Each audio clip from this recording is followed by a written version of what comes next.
La cocaína. Si tienen tanto corazón para entender la tragedia de los suyos, no deberían ser tan implacables con las personas humildes que cultivan por necesidad una planta sagrada, con los pobres que se lanzan por necesidad a buscar fortuna en esos ríos peligrosos. Una frase final del escritor William Ospina en su columna del Espectador del 21 de junio pasado decía eso. Es una alusión directa a la vicepresidenta que presuntamente ha resultado hermana de un narco casada con otro, haciendo reuniones en el Nogal con paramilitares que también fueron narcos y a muchos otros del poder con vínculos estrechos con narcotraficantes. William hace una defensa para que la coca y la marihuana se legalicen y no sean más los del pueblo los masacrados por la política antidroga de los gringos y sus secuaces en el poder, tanto colombianos como extranjeros. Ha de saberse que en la producción de la droga se utilizan muchos precursores químicos importados todos legalmente por comerciantes muy honestos que incluso ofrendaron su vida para no someterse a las exigencias de esos productores de drogas ilícitas. Por ejemplo, se usan muchos ácidos como el acético, el lisérgico, el acetalintranilico, el clorhídrico, el fenilacético, el sulfúrico, el antranílico y muchas inas como la efedrina, la ergometrina, la norefedrina, la pseudoefedrina y otras sustancias como la acetona, el éter etílico, el tolueno, el piperonalo, el permanganato de potasio, etc. Son más de 20 sustancias químicas las usadas en la producción de las drogas ilícitas. Muchas de las antes listadas son controladas en su uso debido a que también son utilizadas en la industria manufacturera que las requiere en su producción, razón por la que no se pueden prohibir. Se usan en la industria farmacéutica, en la industria textil, en la industria de plásticos, de alimentaria, en la de jabones y perfumes, en la de pesticidas, en antibactericidas, en la potabilización del agua, en pintura y aceites, en baterías, explosivos, etc. Así que es muy fácil encontrar estos precursores en el mercado nacional y adquirirlos para los fines ilegales de la producción de drogas ilícitas como la cocaína, la heroína, el LSD, las anfetaminas y las metanfetaminas, etc. Su presentación puede ser en forma sólida, líquida o gaseosa. Son peligrosos para la salud si se presentan escapes incontrolados, puesto que pueden afectar al ser vivo por las vías nasales, en los alimentos o por la piel, y su efecto puede ser rápido o lento. Los gases además constituyen mezclas explosivas con los consecuentes riesgos. Suelen recibir otros nombres más populares como por ejemplo ácido muriático el clorhídrico o el de vitriolo el sulfúrico o alcohol el etílico. Es decir, la producción usando estas sustancias debe ser muy controlada para evitar desastres ambientales en la salud y accidentes graves en instalaciones cerradas. La cocaína requiere además de grandes plantaciones, muchas toneladas de hoja de coca para producir una tonelada de clorhidrato de cocaína. Se realizan 3 pasos que son la extracción de la pasta básica de cocaína PBC, la purificación de la PBC mediante la oxidación y reducción BC y la conversión de la cocaína base BC en clorhidrato de cocaína. Se requieren solventes como gasolina, queroseno o ACPM, ácido sulfúrico, carbonato de sodio, potasio, calcio, amoníaco, alcoholes, permanganato de potasio, cetonas o acetona, etc. No todas las sustancias son importadas o producidas legalmente, dado que los traficantes de drogas tienen sus propios laboratorios clandestinos para producir artesanalmente algunas de estas sustancias, como el permanganato de potasio, el ácido clorhídrico, el amoníaco, el ácido sulfúrico, los solventes en que se usan equipos de destilación también fabricados en esos laboratorios. Hay sistemas de identificación internacionales de los riesgos de estas sustancias, por lo que es común ver números, fichas, logos, pictogramas de colores blanco, azul, rojo, naranja, etc., que advierten del peligro de la sustancia y su forma de manejo.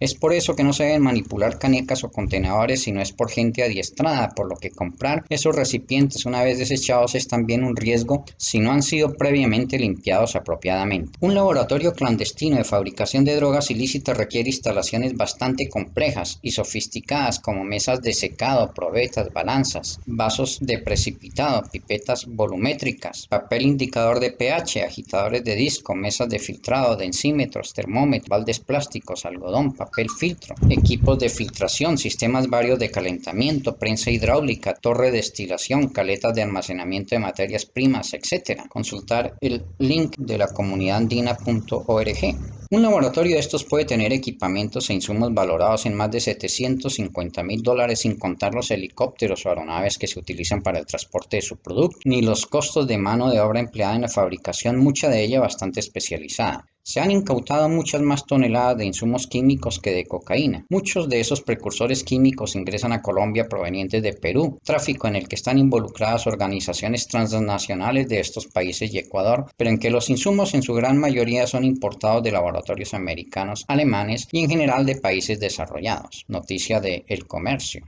La marihuana es mucho más sencilla de producir, no requiere prácticamente químicos ni insumos de semejante escala y su producción y transporte es bastante más sencilla, pero sus efectos medicinales y terapéuticos son muy beneficiosos para múltiples enfermedades que afectan al ser humano. Se ha probado su producción en los países desarrollados, pero en Colombia es controlada por unos pocos, por lo que se persigue con saña a los productores pequeños y transportadores no legales debido a que afectan el negocio de los grandes. Recientemente se descubrió la fábrica de cocaína más cercana a Bogotá en la población de Huasca, en la hacienda del embajador de Colombia en Uruguay, Fernando San Clemente, otrora director de Aerocivil en el gobierno de otro exdirector, que fabricaba más de media tonelada al mes y la enviaban al exterior a través del aeropuerto El Dorado a Estados Unidos y Europa. Se encontraron 7 toneladas de insumos químicos y 10 kilos de cocaína procesada. Se capturaron 5 personas, 3 vigilantes y 2 procesadores, y el dueño ha dicho que no sabía, que la tenía arrendada, que habían casas de recreo, y después ha salido el mayordomo a inculparse diciendo que él veía cosas raras, pero que no las podía ir a impedir porque era normal ver allí gente fuertemente armada.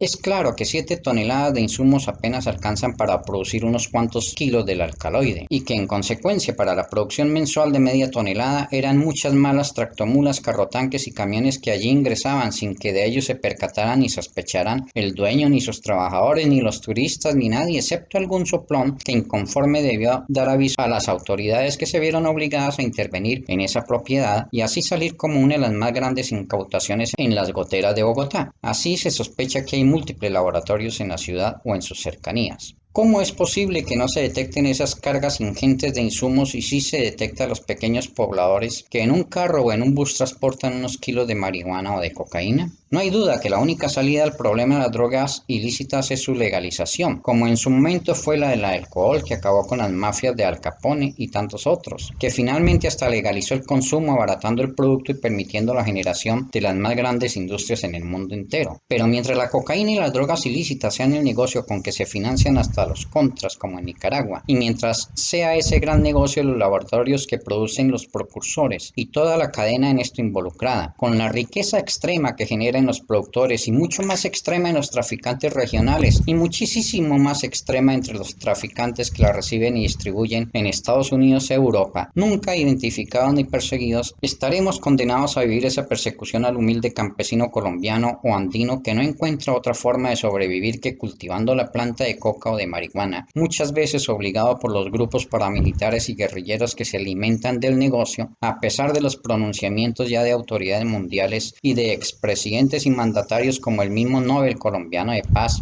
o el exmandatario liberal que con su delfín aspira a llegar a la embajada en USA para colincharlo hacia el poder, o muchos más como la comunidad andina, la Europa misma, etc. No se ha ejecutado el proceso de paz en el 10% de sus acuerdos, entre los cuales uno clave era la sustitución de cultivos ilícitos, en que el avance es paupérrimo. Y ahora vienen del norte tropas a enseñar a nuestros soldados cómo volver a fumigar con glifosato a todas las selvas del país en donde se encuentran plantaciones, dejando para la posteridad seguramente un país desértico y con muchas personas con malformaciones causadas por esa aspersión aérea, como ya se dio y comprobó en épocas pasadas. Otro gran negocio para USA: vendernos todo el glifosato, las naves que lo van a rociar controladamente, que seguramente será una flotilla de drones y nosotros pagando para fumigar, para erradicar, para desaparecer nuestra flora y fauna, para asegurar tantas instalaciones que serán necesarias para proteger a esos que no son tropas sino gestores de buena voluntad en la imprescindible guerra a las drogas ilícitas.